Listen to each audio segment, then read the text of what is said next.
ये कहानी एक लड़के की है जो अंधेरे और खतरनाक डंगोन गुफा से भाग रहा था, जहां डरावने राक्षस उसका पीछा कर रहे थे। भागते भागते उसे एक खजाने का बक्सा मिल गया। उसे उम्मीद थी कि उसमें कुछ काम की चीज मिलेगी, इसलिए वह जल्दी से उसे खोलने गया।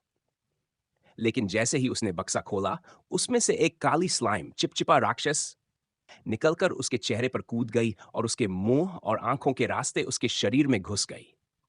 यह बहुत ही दर्दनाक अनुभव था, इतना ज्यादा कि उसकी एक आंख फट गई। जब वह दोबारा होश में आया, तो उसकी टूटी हुई आंख की जगह एक नई काली आंख थी, जिसे आईएफ सुपरबिया कहा जाता है। इस आंख के साथ उसे जबरदस्त ताकत मिल गई। वो दुश्मनों को बहुत दूर से देख सकता था।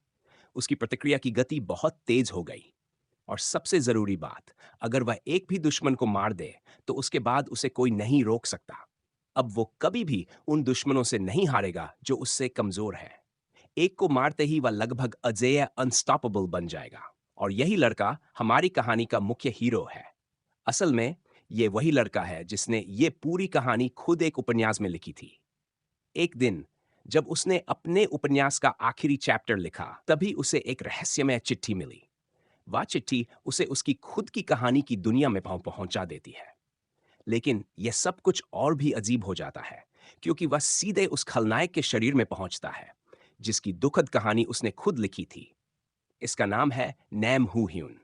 जब उसे होश आता है, वह किसी अनजान बिस्तर पर पड़ा होता है। उसे अपने आसपास कुछ भी समझ नहीं आता, और उसका शरीर भी पहले जैसा नहीं लगता। जब वह आईने के सामने जाता है, तो उसमें कुछ बहुत ही डरावने और पहचाने हुए चेहरे के भाव देखता है, जैसे लाल रंग के बाल, चालाक मुस्कान और वो पतली आंखें जिनमें कोई भावना नहीं झलकती। तभी उसे अचानक एहसास होता है, उसने किसी और के शरीर पर कब्जा कर लिया है। और वह और कोई नहीं, बल्कि उसका ही लिखा सबसे ताकतवर खलनायक आर्सेनेल है। सबसे बड़ी परेशानी यह है कि कुछ ही दिनों में उसकी मौत तय है। अब थोड़ी जानकारी उस विलेन के बारे में। आर्सन परिवार एक समय पर साम्राज्य का सबसे शक्तिशाली परिवार था। उनका खून आधा इंसानी और आधा राक्षसी था। लेकिन साम्राज्य की 6 बड़ी और ताकतवर परिवारों ने मिलकर उन्हें बर्बाद कर दिया। इसका बदला लेने के लिए आर्सेनेडेल ने बुरा रास्ता चुना और एक खलनायक बन गया। उसने दुश्मनों से बदला लेने की पूरी कोशिश की, लेकिन वह बुरी तरह हार गया। असल में आर्सेनेल उपन्यास का सबसे प्रतिभाशाली किरदार था, इतना कि उसकी ताकत मुख्य हीरो से भी ज्यादा थी।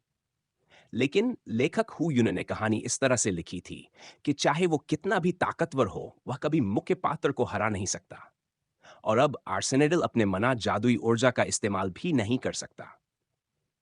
हु युन को अब समझ आता है कि उसने जो कहानी रची थी, वह अब उसी में फंस चुका है। और वो भी उस किरदार के रूप में जिसकी किस्मत बहुत ही बुरी है। जब वह अपनी किस्मत को कोस रहा होता है, तभी उसे वही रहस्यमयी चिट्ठी दोबारा दिखती है, जिसने उसे इस दुनिया में भेजा था। लेकिन इस बार यह चिट्ठी असली आर्सेनेडेल ने हुयुन के लिए छोड़ी थी। हुयुन को उम्मीद थी कि इसमें कुछ उपयोगी जानकारी मिलेगी, लेकिन कागज पूरी तरह खाली था।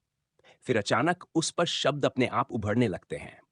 यह आर्सेनेडेल का संदेश था अपने लेख के लिए। संदेश में लिखा था कि अगर हु युन इस शरीर की शक्तियों के बारे में जानना चाहता है, तो उसे सिर्फ हाँ या नहीं में जवाब देना होगा। जैसे ही युन को समझ आता है कि वह सीधे उसी आदमी आर्सेनल से बात कर रहा है जिसने उसे इस मुसीबत में डाला, वह फिर से गालियां देने लगता है। लेकिन कागज फिर से उसी बात पर अड़ा रहता है, हाँ या नहीं में जवाब दो। आखिरकार हुयुन हार मान जाता है और हाँ कह देता है। अब जब हुयुन मान जाता है, तो आर्सेनेडेल समझाता है कि वह उसके हर सवाल का जवाब देगा, जो भी हुयुन इस कागज पर लिखेगा। कुछ सवालों का जवाब फ्री होगा, लेकिन कुछ की कीमत चुकानी पड़ेगी, उतनी बड़ी कीमत। तो हुयुन सीधा सबसे बड़ा सवाल पूछता है, मैं अपनी असली दुनिया में कैसे लौट सकता हूं? आर्सेनेडेल का जवाब तुरंत आता है, ये नामुमकिन है। हुयुन को पहले से इसका अंदाजा था, इसलिए वह ज्यादा हैरान नहीं होता। अब वह एक और जरूरी और प्रैक्टिकल सवाल पूछता है, माना जादुई ऊर्जा का इस्तेमाल कैसे करूं, और आर्सेनेडेल की खास शक्तियां कैसे एक्टिवेट होती हैं। यह सवाल फ्री होता है। आर्सेनेडेल बिना देर किए सारा जान सीधे हु यून के दिमाग में डाल देता है। जैसे ही ये जान आता है, हुयुन को पहली बार अपने शरीर में माना का बहाव महसूस होता है। अब उसे आर्सेनेडेल की 3 बड़ी शक्तियों के बारे में पता चलता है। 1. डार्कनेस, अंधकार। यह शक्ति किसी की भी पांचों इंद्रियां, देखना, सुनना, सूंघना, स्वाद, छीन सकती है। किलिंग इंटेंट, हत्या की मंशा।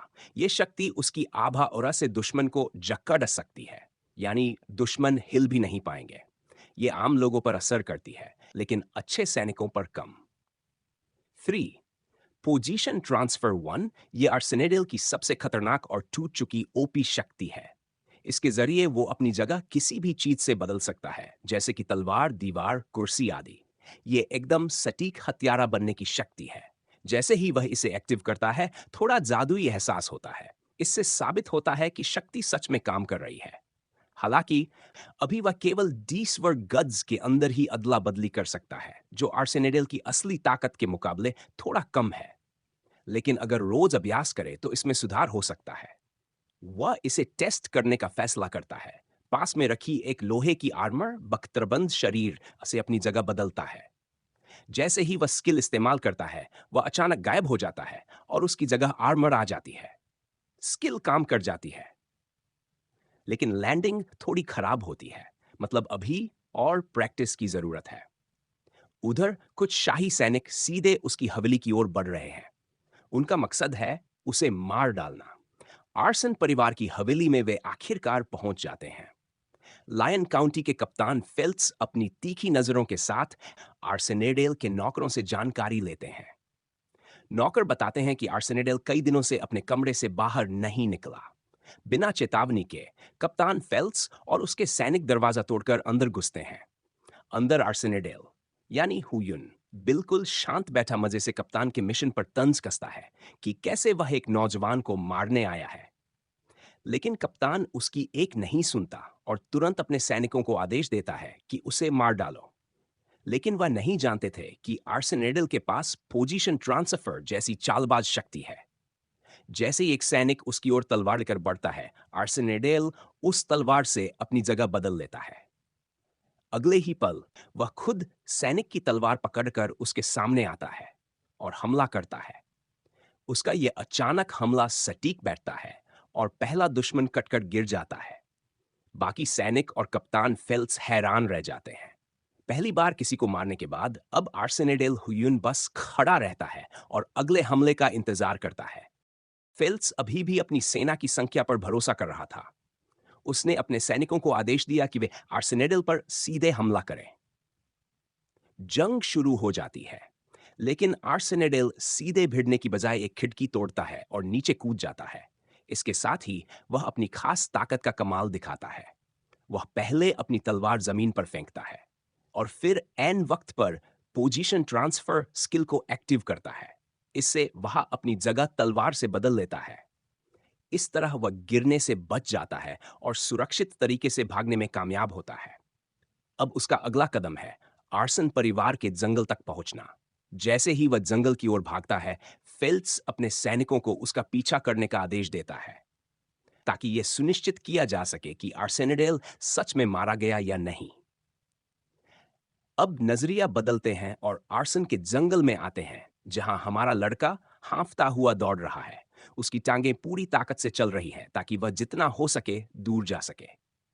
असल में भले ही वो इस इलाके से भाग जाए, उसे खुद पता है कि आगे भी मौत ही उसका इंतजार कर रही है। इसीलिए वह जंगल से बाहर भागने की बजाय एक खास गेट का इस्तेमाल करना चाहता है, जो उसे डेमोनिक रियल्म राक्षसी दुनिया ले जाएगा। ये वही राक्षसी दुनिया है जो इंसानों के साथ युद्ध में बुरी तरह हार चुकी है और भारी नुकसान झेल चुकी है। अगर आप पार्ट 2 देखना चाहते हैं तो कमेंट में जरूर बताएं, वीडियो को लाइक करें और चैनल को सब्सक्राइब करना ना भूलें।